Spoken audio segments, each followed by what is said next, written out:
Hello everybody and welcome back to the channel, and on this channel we talk about all things fandom. We talk about them in a positive way. If that's something that appeals to you, you know you've come to the right place. And today is Terrifying Tuesday, and we have got a topic for you. The 2005 movie Santa's Sleigh. So let's jump right into it. Alright, so Santa's Sleigh opens up in Alberta, Canada on Christmas Eve. We meet the Mason family, who are absolutely repulsive people who don't seem to like each other, let alone probably anyone else. They argue constantly and call each other names. And then down the chimney comes Santa Claus himself, played by Bill Goldberg of WCW fame. And Bill Goldberg's Santa Claus is not your traditional Santa Claus. In fact, it's revealed that he is the son of Satan. Pretty early on in the movie, we determine that Santa Claus is evil.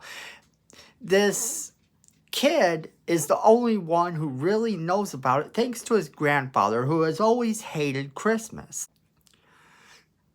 So the movie never actually takes itself seriously, and Bill Goldberg camps it up as the Santa Claus in the movie quite well. Emily D. Raven plays the girlfriend of the young boy in this movie, and you might know her from things like Lost or Once Upon a Time. She's pretty solid as an actress, and even here in one of her very first roles, if not her first role, is actually pretty awesome. She does a great job, and you sort of can't help but to like her, and her chemistry with him is pretty good. Now, Bill Goldberg camping it up as Santa Claus is the to-go-to point of this movie. It's the reason to actually watch. Everyone else, while they do a solid job, are overshadowed by him, as they should be. So it's amazing to see him do this and actually overshadow them the way you hope he would. The movie has a lot of really comical kills. I wouldn't really call it a horror type of killing spree, because a lot of it is really done in this slapstick spoof-like manner. If you've ever wondered what it looks like to see someone actually drown in eggnog, or have a star from a tree get used as a throwing star. Alright, so it does those things. And it does them in a really weird way, as it does a lot of other things.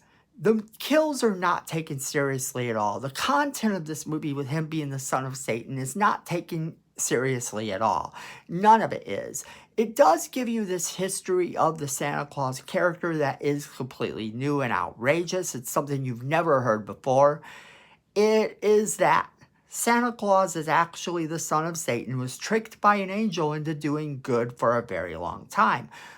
Well, throughout history of him doing all these good deeds, he's been miserable. He has absolutely hated every moment of it.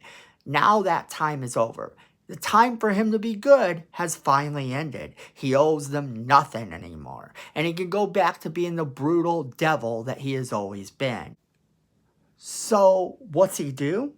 He goes on a murderous rampage through this town, not surprisingly. And it just is one silly kill after another. If it wasn't for the cast of this movie, it would have no watchability. And we find out really quick throughout this history how this goes. Now here's the thing about it though, too. Bill Goldberg does a very good job. He comes across with these Freddy Krueger and Chucky-like quips that actually work really well. And you find yourself laughing at some of the things he says, as well as some of the things he does. It's one of those times where the movie could have been a lot worse, but it actually provides us really guilty pleasure. I actually watch this movie every year, and I recommend you do too. With cameos by James Caan, Chris Kattan, Rebecca Gayheart,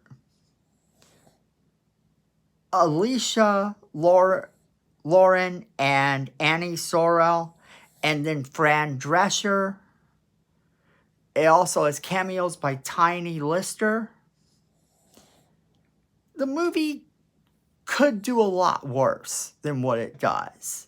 And the cameos provide a lot of comical moments as well. Just the very fact that some of these people are in this movie and the movie doesn't take itself seriously is one reason to actually go and see it. Upon its release, it was met with really mixed signals and with mixed reviews, and people didn't like it.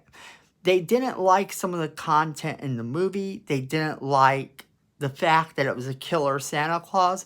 But now we've kind of gotten that to be an old hat. We're always seeing that now in horror movies, especially around Christmas. But this one does it quite well. This is one of those movies that if you haven't seen it, I would recommend that you go and see it at least once as a guilty pleasure. Just sort of watch it and see what you think.